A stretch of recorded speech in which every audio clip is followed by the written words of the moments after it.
کے پیروں کے نیچے جنت مل سکتی ہے نا تو پھر ولی کے پیروں سے خدا مل سکتا ہے. کیا خیال ہے جی؟ ماں گناہگار ہو، بے عمل ہو، بے نمازی ہو، وہ ماں کے درجے پر فائز ہے تو اس کے پیروں میں جو ہے اولاد کے لیے جنت موجود ہے. تو پھر مرشد کامل جو اللہ کا محبوب ہے اس کے ساتھ جڑنے سے پھر خدا نہیں ملے، جنت کا مالک ملتا ہے. وہ پھر جنتی نہیں بن جاتے، ان کے پیروں میں باب جنت کھل جاتے ہیں. پاک پتن شریف آپ کے پاس ہی ہے، 800 سال ہو گئے، ہزاروں مفتی، ہزاروں عالم، ہزاروں محدث بادشاہوں کو ہاتھ باندھے کھڑے دیکھا، ان کو عقل نہیں ہے. جنتاں بابا ونڈی جانتا کہ نہیں؟ تو مطلب اللہ دکھا رہا فَذْكُرُونِي أَذْكُرْكُمْ کی عملی تفسیر کہ دیکھو جنہوں نے مجھے یاد کیا، میں ان کے چرچے کر، ان کے ڈنکے بجا رہا ہوں، ان کے پاس آنا، میرے پاس آنا. ان سے ادھر مدینہ شریف میں ریاض الجنت ہے نا، روضہ رسول پر، اور ادھر پاک پتن شریف میں ہے باب الجنت. حافظ صاحب وہ بھی اللہ کے رسول نے فرمایا اور یہ بھی اللہ کے رسول نے فرمایا. سبحان اللہ. بہشتی دروازے کے اوپر لکھا ہوا ہے من داخل حاضر امن، جو یہاں سے داخل ہوگا وہ امن پائے گا، جنت میں جائے گا، راحت پائے گا. یہ کس نے فرمایا؟ یہ قول کس کا ہے؟ یہ باب جنت کے اوپر لکھا ہوا ہے آج تک 700-800 سالوں سے. یہ حضور کا فرمان ہے. اور وہ ریاض الجنت کس نے کہا؟ تو بات ہے ایمان کی، یقین کی. نگاہ مرد مومن سے بدل جاتی ہیں تقدیریں. کون کہہ رہا ہے؟ علامہ اقبال، مفکر پاکستان، مصور پاکستان، حکیم الامت، اس امت کے طبیب. ان کو پتا تھا اس امت کو کون کون سی بیماریاں لگی ہوئی، جنہوں نے تصور دیا کہ ایک مسلمانوں کا اسلامی ملک علیحدہ ہونا چاہیے. وہ فرماتے ہیں نگاہیں مرد مومن سے بدل جاتی ہیں تقدیریں. تقدیریں اللہ بدلتا ہے، بندہ بدلتا ہے. یہ کوئی عام چھوٹا موٹا شہر نہیں ہے. بین الاقوامی ایئرپورٹ لاہور کا جو اس کا نام علامہ اقبال انٹر ایئرپورٹ ہے، ٹھیک ہے. تو پاکستان میں اور کوئی بندہ نہیں تھا جس کے نام پہ ایئرپورٹ بنایا جائے، جہاں دنیا جہان کی فلائٹیں اترنی ہیں. وجہ کیا ہے کہ وہ ایک فکر دے رہے ہیں، ایک سوچ دے رہے ہیں. ان کی قرآنی شاعری ہے، الہامیہ شاعری ہے.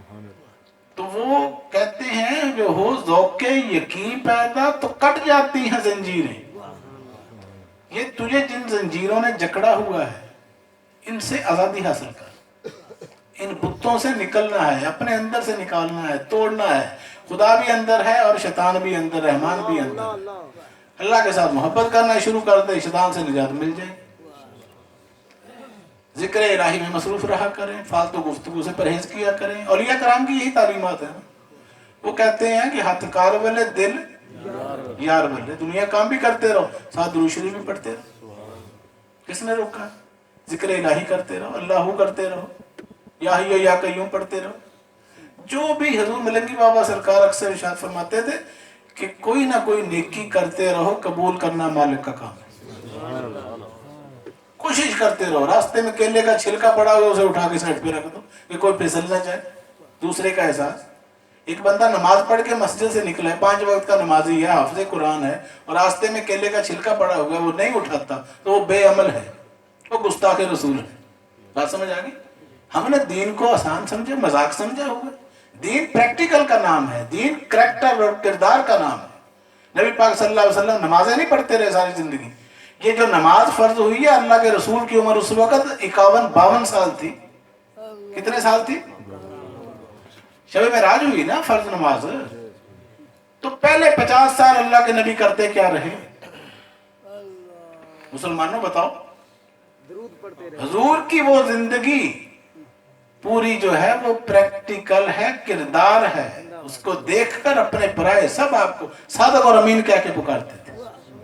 سب معترف تھے کہ آپ کا کردار سب سے اعلیٰ ہے. شریفانہ زندگی. تو آپ بھی شریفانہ زندگی گزاریں. آپ کی زبان سے کسی کو نقصان، یعنی وہ حدیث پاک میں آتا ہے جس کی زبان اور ہاتھ سے دوسرا مسلمان محفوظ نہیں وہ میری امت میں سے نہیں. تو چیک کیا کریں، بولے کم سنے زیادہ. زبان کا استعمال کم کریں. زبان کی اگر ضرورت زیادہ ہوتی ہے نا استعمال کرنے کی تو اللہ اس کو باہر لٹکا دیتا. ٹھیک ہے. اس کو 32 دانتوں کے شکنجے کے اندر پنجرے میں بند کر کے رکھا ہوا. اس کا مطلب کیا ہے کہ سمجھو اس کو ضرورت بولنے کی کم ہے اور جن کی زیادہ ضرورت تھی ان کو باہر نکالا ہوا ہے, یعنی کانوں کو باہر نکالا ہوا ہے اور زبان کو اندر رکھا ہوا ہے. وجہ کیا ہے؟ اس کا استعمال زیادہ کرو, سنو زیادہ, بولو کم. اللہ تعالیٰ ہم سب کو عمل کی توفیق عطا فرمائے. آپ نے میری باتوں کو سنا, آپ نے رات کے اس پہر اتنی سخت سردی میں بیٹھ کر یہ عشق رسول کی, اللہ رسول سے محبت کی, اولیاء اللہ پیر مرشد سے محبت کا یہ منہ بولتا ثبوت ہے. تو اللہ تعالیٰ آپ سب کو شاد و آباد رکھے, کامیابیاں عطا فرمائے, سب کو خوشحالیاں عطا فرمائے, سب کے دلوں کی مرادیں پوری ہوں. وما علینا الا البلاغ المبین. السلام علیکم.